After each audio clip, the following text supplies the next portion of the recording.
बाजार वाला।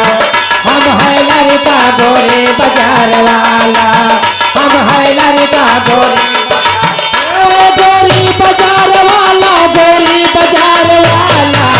हम है लड़का गोरी बाजार वाला, हम है लड़का गोरे बाजार वाला।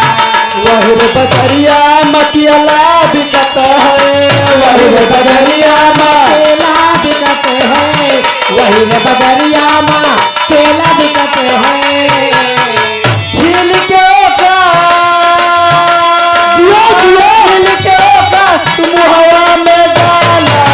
हम है लड़का गोरी बाजार वाला, हम है लड़का गोरे बाजार वाला, हम है लड़का गोरी बाजार वाला, गोरी बाजार वाला। हम है लड़का गोरे बाजार वाला, हम है लड़का गोरे बाजार वाला।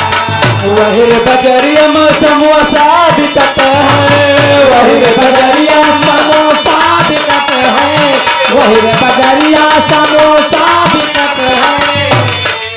चटनी मिर्चा लगा के तू खाला। हम है लड़का गोरी बाजार वाला, हम है लड़का गोरे बाजार वाला, हम है लड़का गोरे गोरी बाजार वाला, गोरी बाजार वाला। हम है लड़का गोरे बाजार वाला, हम है लड़का गोरे बाजार वाला।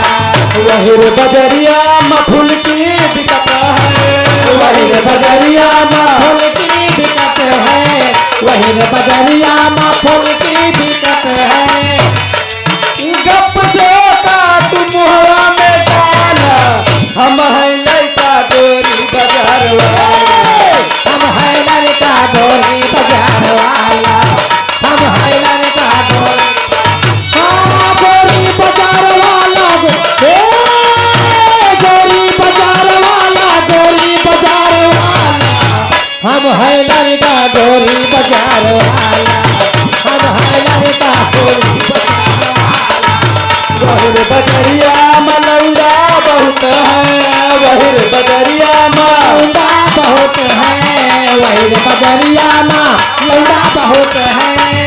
सुशील का अपने सोन का अपने संगतिया बनाला।